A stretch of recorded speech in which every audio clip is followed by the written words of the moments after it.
السلام علیکم محترم ناظرین گرامی، ریئلٹی وائس کی آج کی نئی ویڈیو میں ہم آپ کو خوش آمدید کہتے ہیں اور آج کی اس ویڈیو میں ہم بات کرنے والے ہیں ارطغرل الغازی وہ انسان ہیں جس نے خانہ کعبہ میں حجاج کی میزبانی کا فریضہ سر انجام دیا، تاریخ کے وہ افراد جو کہ مستقبل بدل سکتے ہیں۔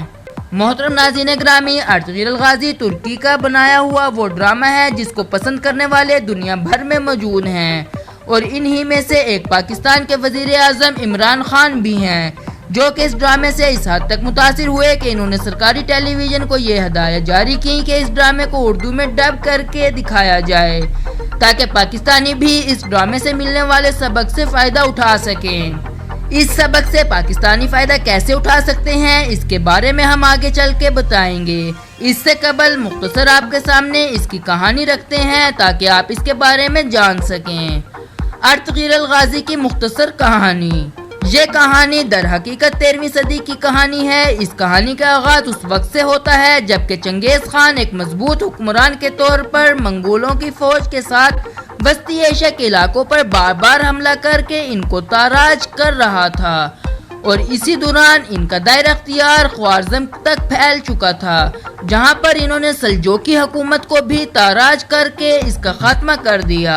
دیگر بہت سارے قبائل کی طرح کائی قبیلہ بھی اپنی جان بچا کر بھاگا اور ان کا رخ ترکی کی جانب تھا۔ یہ قبیلہ جس کی سربراہ کا نام سلمان شاہ تھا تقریباً 400 گھرانوں پر مشتمل تھا۔ سلمان شاہ کے 4 بیٹے تھے جس میں سے اس کے تیسرے بیٹے کا نام ارطغرل تھا۔ وہ اس کے اوپر یہ ڈرامہ بنایا گیا ہے۔ اس وقت میں مسلمانوں اور عیسائیوں کے درمیان بھی صلیبی معرکہ آرائی جاری تھی۔ مسلمانوں کی حکمرانی علاء الدین خلجی کے ہاتھ میں تھی۔ کائی قبیلے کو بھی مسلمان قبیلے ہونے کے سبب عیسائیوں کی جانب سے کافی مخالفت کا سامنا کرنا پڑا، جو کہ اس وقت مزید بڑھ گئی جب ایک سلجوقی شہزادے اور اس کی بہن کو ارطغرل نے اپنے قبیلے کی پناہ میں لے لیا۔ یہی لڑکی بعد میں ارطغرل کی شریک سفر بھی بنتی ہیں۔ ایک پرسکون جگہ کی تلاش میں کائی قبیلہ جب دریائے فرات کو عبور کر رہا ہوتا ہے تو سلمان شاہ ایک حادثے کے نتیجے میں ڈوب کر ہلاک ہو جاتے ہیں اور قبیلے کی قیادت بہادری اور تدبر کے سبب ارطغرل کے ذمے آ جاتی ہے، جس پر اس سے بڑے 2 بھائی اس قبیلے کو چھوڑ کر علیحدہ ہو جاتے ہیں اور ارطغرل اپنے سب سے چھوٹے بھائی کے ساتھ قبیلے کی قیادت کرنے لگتا ہے۔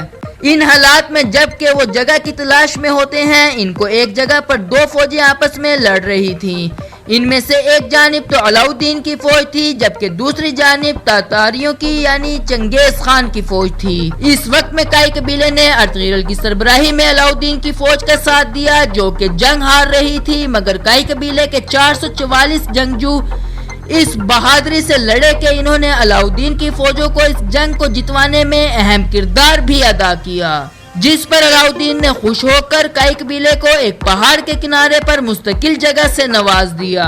سلجوقی شہزادی حلیمہ خاتون کے ساتھ شادی کے نتیجے میں اللہ نے ارطغرل کو 4 بیٹوں سے نوازا، جس میں سب سے چھوٹا بیٹا عثمان اول ہی وہ انسان تھا جس نے اپنے والد کی فتوحات کا سلسلہ آگے بڑھاتے ہوئے سلطنت عثمانیہ کی بنیاد رکھی، جو کہ دنیا کے 3 بڑے اعظموں پر قائم تھی۔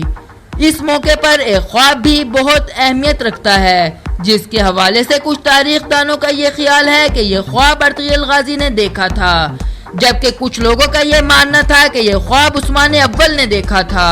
اس خواب کے مطابق ایک چاند ہے جس میں سے ایک درخت نکلتا ہے اور اس درخت سے جو شاخیں نکلتی ہیں وہ دنیا کے 4 بڑے پہاڑوں اور 4 بڑے دریاؤں تک پھیل جاتی ہیں۔ علماء نے اس خواب کی تعبیر یہی بتائی ہے کہ یہ لوگ دنیا پر حکمرانی کریں گے اور سلطنت عثمانیہ کی صورت میں ایسا ہی ہوا۔ ان کے خاندان نے خلافت عثمانیہ کی صورت میں دنیا پر 650 سال تک حکومت کی۔ اس دوران ان کی زیر سایہ دنیا کے 40 بڑے ممالک تھے جن پر ان کا ہی سکہ چلتا تھا۔ ان میں حجاز یعنی موجودہ سعودی عرب بھی شامل تھا۔ سلطنت عثمانیہ کو یہ اعزاز بھی حاصل رہا کہ انہوں نے ایک طویل عرصے تک حجاج اکرام کی میزبانی کی اور اللہ کے گھر کا انتظام سنبھالا۔ موجودہ دور حالات میں ارطغرل کی اہمیت۔ پہلی جنگ عظیم کے بعد سلطنت عثمانیہ اپنے حکمرانوں کی عیاشیوں کے سبب کمزور ہو گئی تھی اور اس کے لیے اپنا وجود ترکی میں بھی بچانا دشوار ہو گیا تھا۔